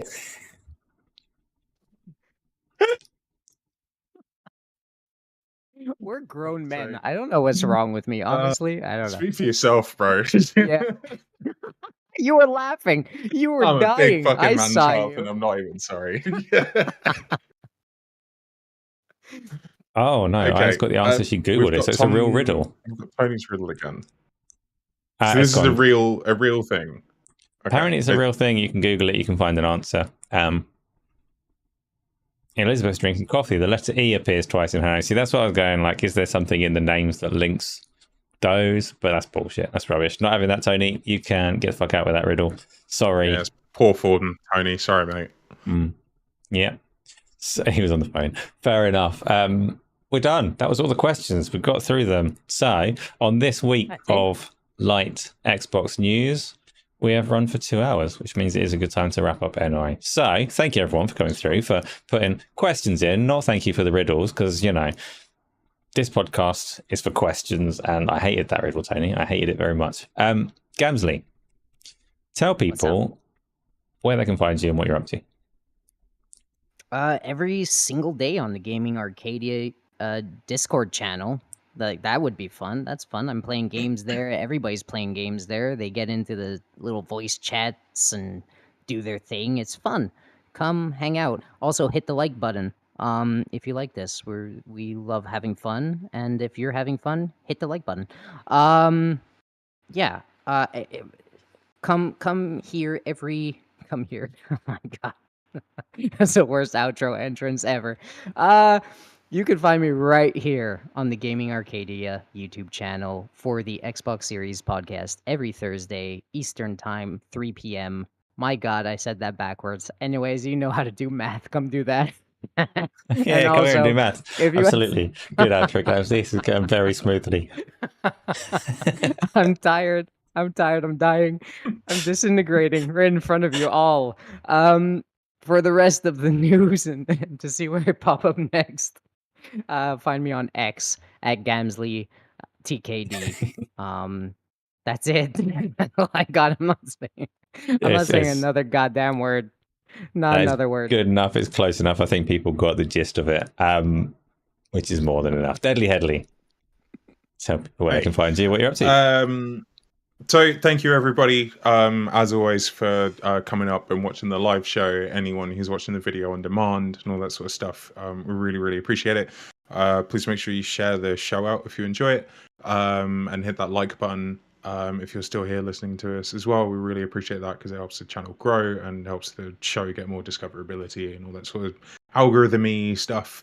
Thank you to all of our members that support us each month as well. That really does mean a lot. And we really appreciate you guys. You can find me on Twitter at deadlyheadley_. You can find me on YouTube at deadlyheadley. Please make sure that you go and subscribe there if you haven't already. I've got a library of content that you can go and check out. I have some stuff written that I'm going to try and get out in the next couple of weeks. I'm also coming up to my 1-year anniversary as a content creator as well. So if you want to help me hit my 1,000 subscriber goal, which is looking less and less likely because I'm struggling to find the time to make content, please go and support me there as well if you haven't. I'd really appreciate that. I think it's it from me. I'm gonna go and watch our government get annihilated, and wish them all luck in searching for new jobs. That's gonna be funny. That's about it for me. So, do that. Give Deadly Headley a pleasant surprise, because his channel it's slowed down in the last run to get that 1,000 subscribers before the year is out. Give him a pleasant surprise. Go there right now, immediately subscribe to that channel, because when he gets back to content, his content is very good. So it'll be worth hitting those couple of buttons to get there. And that is the end of the show. So join us in the Discord, join us on the channel. We'll be all over the place. I'm all over the place. This show is over. Baron and anybody else that is asking, the link will appear any moment now. So just stick around, look at the chat. It is in the description as well, but we'll get it in the chat as well. And remember, Putting it in the chat right now.